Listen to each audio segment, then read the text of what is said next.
When Sonic Forces was first unveiled at the tail end of Sonic's 25th anniversary event, I couldn't have been happier. From the team that brought you Sonic Colors and Sonic Generations, the reveal trailer said.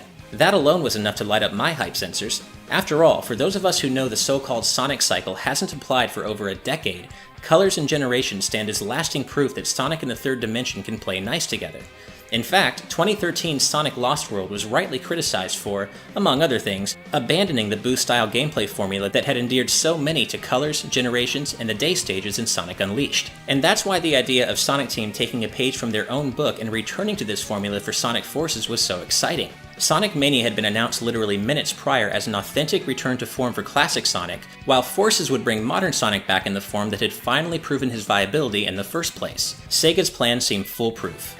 Of course, we already know how the first part of this plan turned out. Sonic Mania released just a couple of months ago to rave reviews across the board and is widely regarded as the best thing to happen to Sonic in more than 20 years.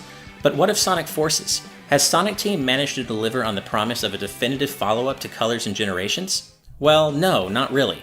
As it turns out, Forces is an odd mishmash of half-realized ideas and odd concepts that don't really feel like they go together, or even like they were completely thought through. Some of the individual components of a great modern Sonic game are here, such as the boost-style gameplay I mentioned earlier, and Forces does occasionally achieve moments of greatness rivaling the best that Generations and Colors had to offer. But those moments are always fleeting, and the time in between those moments is mostly hampered by uninspired level design and a focus on brand new elements that feel like unnecessary dead weight at best. This point is perhaps best exemplified by the game's bizarre focus on the hero character, a blank slate avatar you can model after one of 7 different animals and outfit with an utterly mind-boggling number of custom clothing and accessories. You then get to see your creation interact with and work alongside Sonic and his friends throughout the entirety of Forces' story as the game's third playable character, and I admit there may be a certain appeal in that for specific audiences and age groups, an appeal that is lost on me personally. But either way, the problem is that after all is said and done, the hero character offers almost nothing of value to the game other than their astounding meme potential. Gameplay-wise, the hero character simply plays like a low-budget version of modern Sonic. They have a wire hook that serves the same purpose as the homing attack but feels far less satisfying to use, and instead of Sonic's beloved boost ability, they use a variety of handheld weapons called Wispins that are massively unbalanced in the player's favor across the board. The first Wispin you get, a flamethrower, is more than capable of demolishing anything the game throws at you with little effort, and as such, the game doesn't offer any incentive to explore other Wispin types other than alternate pass-through level that occasionally require a specific Wispin ability to access. Like the hero character in general, the Wispins just feel half-baked and haphazardly implemented. And just in case you think you can more or less ignore the hero character outside of a few exclusive levels, think again. Pretty much the whole game is anchored around this avatar-like presence, to the point where there are nearly as many hero character levels in the 30-stage campaign as there are modern Sonic levels, with classic Sonic bringing up the rear. And other than a handful of gimmick-focused mini-stages you can unlock by collecting the 5 red rings in each level, the only rewards you'll ever receive for accomplishing anything in Sonic Forces are new clothing, accessories, and Wispins for your hero character. Unfortunately, Forces likely wouldn't have fared much better even without the hero character's baggage weighing it down. For example, classic Sonic's presence in Forces feels similarly unjustified and half-baked. Not only does he get the least amount of playtime of all 3 characters by a decent margin, he also doesn't have a single level in Forces that is as fun, memorable, or well-designed as any given classic Sonic stage in Generations. None of the classic Sonic levels in Forces are outright awful, mind you, and some can be fun in the moment, but they all share the same ho-hum, uninspired level design that permeates the rest of the game. And yes, that sadly includes the modern Sonic levels as well. As it turns out, fans were right to be worried by what appeared to be an alarmingly short, straightforward modern Sonic stage in the recent Forces demo for Nintendo Switch. Other than a couple of genuinely great ones that show up toward the end of the campaign, the modern Sonic levels in Forces are surprisingly brief affairs that strongly favor protracted 2D segments over the 3D gameplay that popularized Colors and Generations in the first place. And considering the fact that all of classic Sonic's and around half of the hero character's gameplay is already 2D, I'm once again left with the feeling that relatively little thought went into how, or even if, all of the different elements in Forces would fit together. For example, how many Sonic fans were honestly asking for Green Hill and Chemical Plant to return yet again? Both zones already featured in Sonic Generations and, much more recently, Sonic Mania. and not only are they back again in Forces, they both serve as the setting for multiple stages in an already brief campaign, limiting the game's scope in what feels like an obvious effort to save development time by reusing assets. And while we're still on the subject of oddly random and half-baked design elements, I should touch on the QuickTime events that pop up in some stages, including the modern Sonic and Hero character-powered double boost ability that has been shown off in trailers. Now, I don't intrinsically hate QuickTime events, but to my dismay, these QTEs and double boost sequences don't require any player input at all. The game does a decent job of making it look like players need to participate, but you can literally put the controller down during these sequences and all you'll miss out on is extra points. Once again, I'm left wondering why these things are even in the game when they add literally nothing of value to it.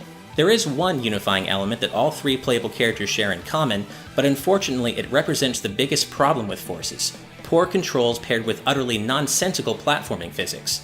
I can't tell you how many bottomless pits I've fallen into thanks to Forces' bizarre concepts of momentum and mid-air physics and how those things should work in a video game. Making precision jumps is an exercise in frustration more often than not thanks to each character's sluggish mid-air movement.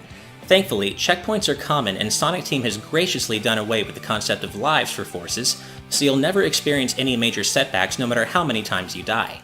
Much of this review has been deservedly negative, but let me be clear, Forces isn't all bad, and there are indeed some elements worth celebrating other than generous checkpoints, the removal of lives, and a couple of stronger levels later in the game. Forces benefits from a hilariously grimdark story that takes itself completely seriously, resulting in wonderful moments like Knuckles solemnly remarking on the horrors of war. Some may understandably see this as a negative, but with strong voice acting across the board from Sonic's usual stable of performers, I see Forces' bizarrely nonsensical story about Sonic and friends taking back a world conquered by Eggman as a bright spot, injecting some genuine charm into an experience that is otherwise mostly bland and unremarkable. Forces also benefits from a strong visual presentation, at least on the PlayStation 4, which is the version this review is based on.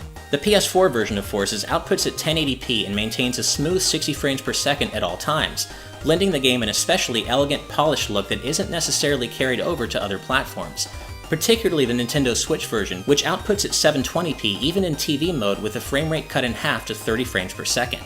Still, Forces is a great-looking game, at least on the PS4, and even if the level designs aren't inspired, the attractive locations they're set in certainly are. And then there's the soundtrack led by modern Sonic veteran composer Tomoya Otani, which maintains the series' impressive musical pedigree even as it takes some risks and delves into genres you might not expect from a modern Sonic soundtrack, including drum and bass, electronica, and even Eurodance. The hero characters' levels in particular benefit from some deliciously cheesy vocals, which feels like coming home if you're a longtime fan of Sonic soundtracks, and in particular, Sonic R.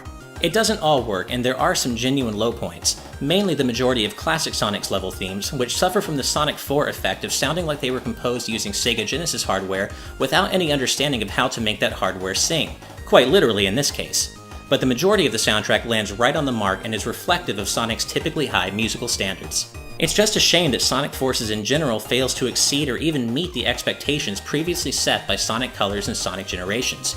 If Sonic Team had stayed the course and truly designed Sonic Forces to be modern Sonic's next big game, instead of burying him underneath all the hero character nonsense and a universal regression in control and level design, this might have been a very different review.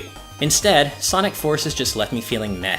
While it does benefit from a strong audio-visual presentation and there are moments of Generations-like greatness toward the end of the campaign, the rest of Sonic Forces is defined by a combination of half-baked ideas and forgettable level designs that plant it firmly in the realm of mediocrity. As always, thank you so much for watching. If you enjoyed this review, please hit that like button, subscribe to our channel, and follow us on social media. You can find all the links you need in the video description below. Otherwise, keep it on GameXplain for more on Sonic Forces and all things gaming.